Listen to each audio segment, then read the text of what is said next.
it is my great honor to introduce a humble friend, a faithful servant, a fierce, passionate woman of God and leader, the founder and president of Live Action. Help me welcome Lila Rose.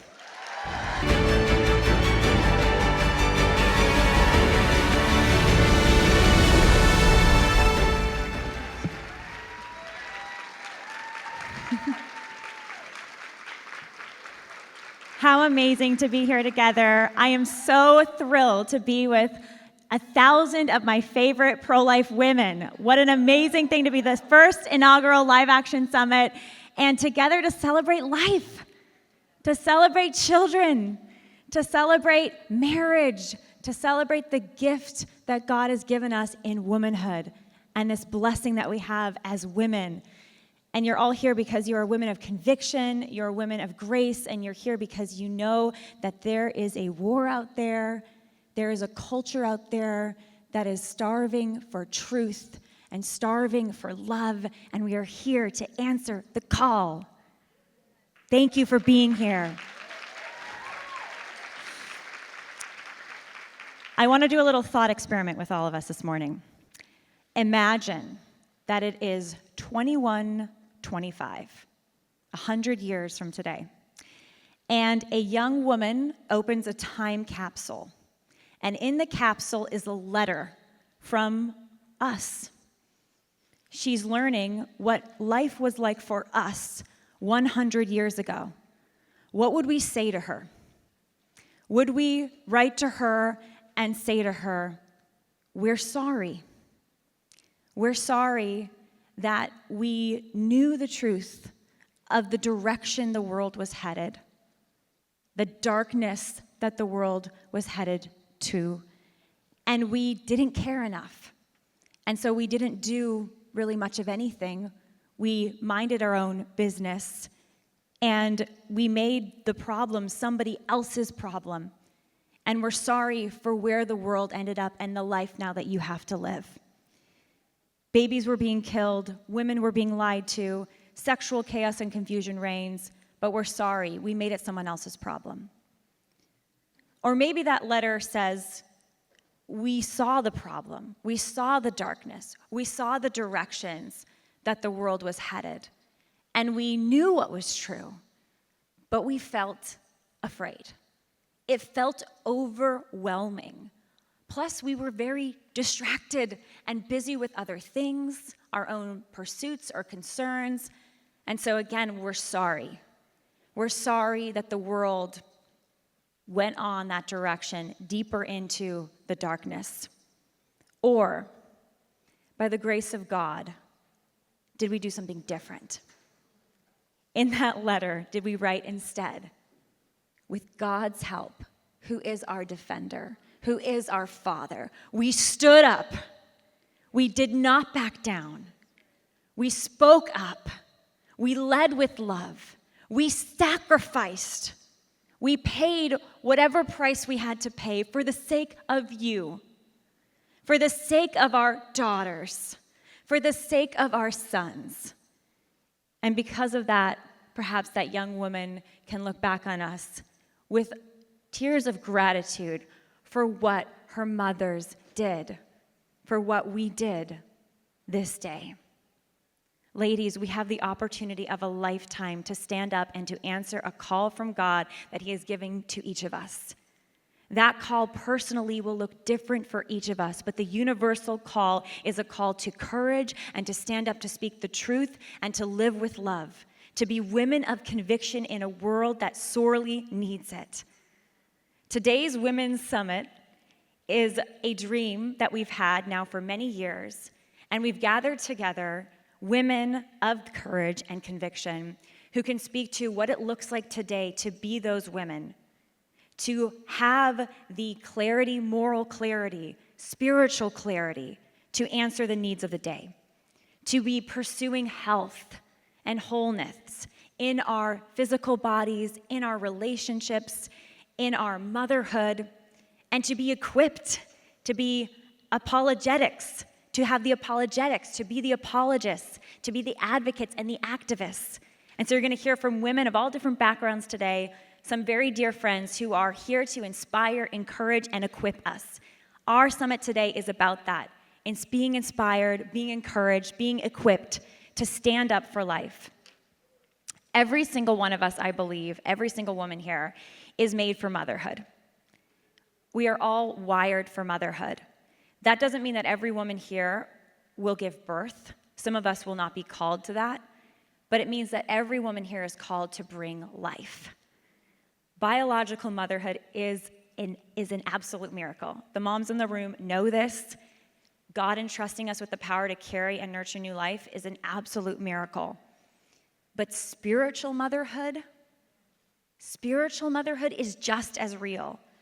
And that's the love that we pour out. And you can be at any stage of your life as a woman, and you have that spiritual motherhood that you can pour out. That's the people that we protect, that's the souls that we shape.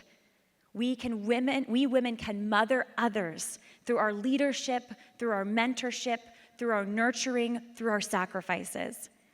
St. Edith Stein, anybody know our St. Edith Stein? Woohoo, we love her. She says, "The woman's soul is fashioned as a shelter in which other souls may unfold." What a gift that we have, that we can be a shelter for other souls to unfold. That is not weakness, that's power. That is the powerful gift that we have been given. So I recently heard this statistic that kind of shocked me. Nearly every single prime minister across the continent of Europe is childless. I don't know if you all have seen this, but nearly every prime minister in Europe is childless.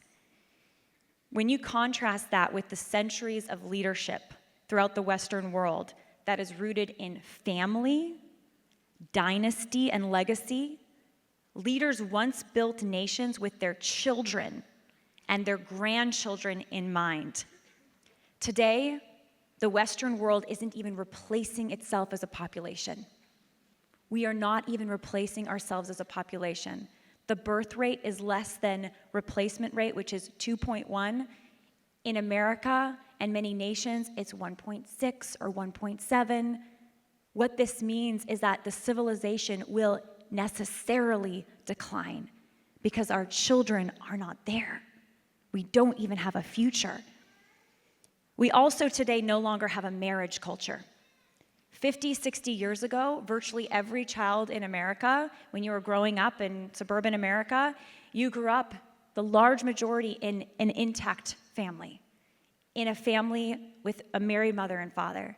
Today, that has declined to less than half of children are being raised in a household with a married mother and father. Many of us are children of divorce.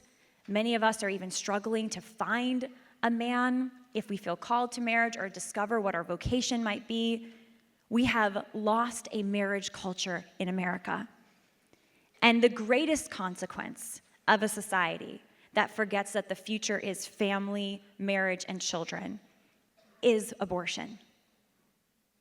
Today, there are over 1 million children that are being killed by abortion in the United States alone. Our sons and our daughters that are being killed by the greatest human rights abuse that our nation, I believe, has ever seen. We need leaders who love life enough to raise it.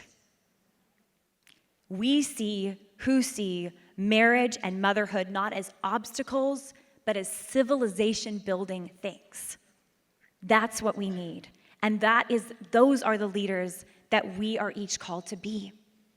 This room is the room of the leaders of the future. Our message is also this, that men and women are equal in dignity, but we are not the same. And that's beautiful. That is not a defect. That is the design. That is a good thing.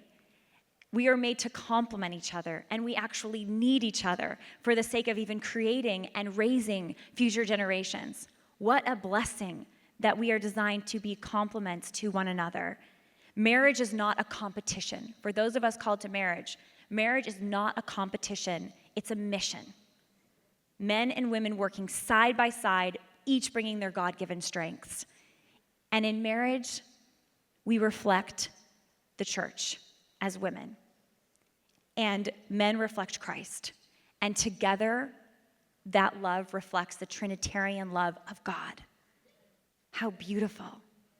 How incredible that we get to enter into Trinitarian love through marriage, that then is the bedrock for any civilization. Culture today wants to erase the differences between men and women, but those differences are a gift, especially in the family and in leadership, and they are necessary for raising the next generation. John Paul II called it the feminine genius. Are there any feminine genius lovers here? The feminine genius. That's our unique strength and sensitivity as women, our ability to receive, our special superpower of receptivity. Our genius is in our ability to see the person, to suffer with them, to build beauty in broken places, to nourish. And we lead with love together, but it is a love that is not soft. It is a love that comes from an interior strength of knowing our purpose and knowing our identity as women. Real feminism does not mean rejecting our design. It means embracing it. It makes me laugh sometimes when I look at today's branding for women. It's wild.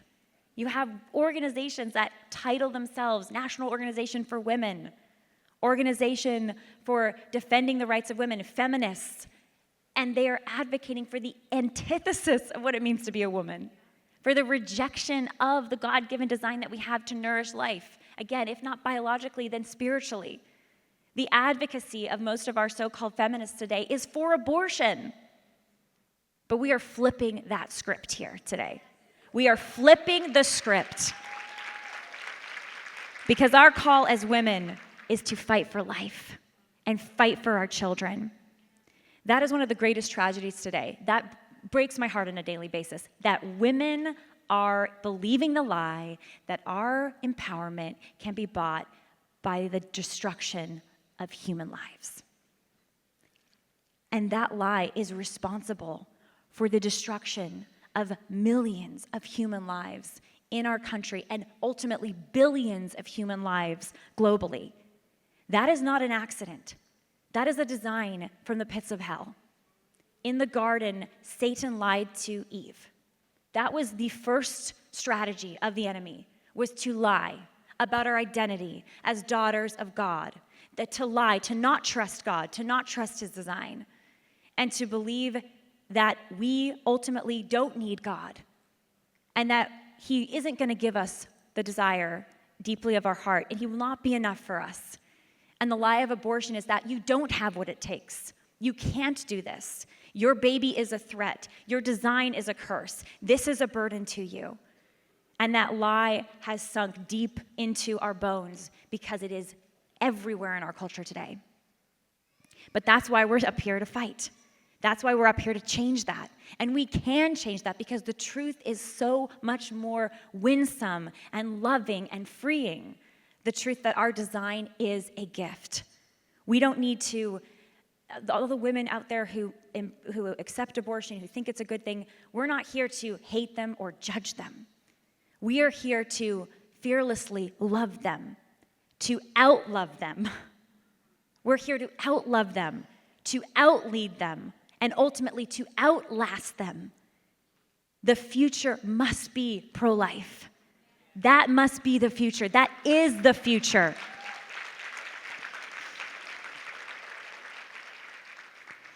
So, you were born for this time. You were born for this time. God will give you every grace that you need for the call that he has on your life. Today is a day to be encouraged and inspired to go out and live that call, to embrace the God-given identity as a woman that each of us have, and to step into active leadership in the fight for life. Every single one of us. To start out by living our spiritual and our biological motherhood in our own lives, in whatever way God leads us. To mentor younger women, to support mothers in crisis, or women who are post-abortive and seeking healing, to help others, raise the next generation, or ourselves if we are gifted with children, to raise our own children with conviction and joy. We can build and defend a culture of marriage, and that's a responsibility for all of us. We are our sisters' keepers. We are our sisters' keepers. We care about the woman next to us. We care about the family across the street. We care about the person next to us in church. We care about the family in the grocery store. We are our sister's keeper. And that's how we build a pro-life nation and a civilization of love. We use our voices to speak up for marriage, to speak up for family, to encourage young couples to publicly celebrate the sacrificial love of a husband and a wife in a marriage. And we use our voices to speak out unapologetically against abortion, to use social media to do that, to speak out in our churches, to speak out at our state capitals. Together we form the next generation. We volunteer in schools, we build schools, we lead pro-life student groups, we support pro-life student groups, we teach girls the beauty of their fertility, the value of their bodies, their worth, and their power to protect life. And we reject the lies of the culture. And we refuse to be silent. And so our letter that we're going to write to that girl, who might be the daughter of our daughter in 21-25, is we heard the call, we saw the darkness, and we said, by God's grace, with his love, we will stand up, we will speak, and we will fight for life. Thank you so much, sisters. Let's have an amazing day. Thank you.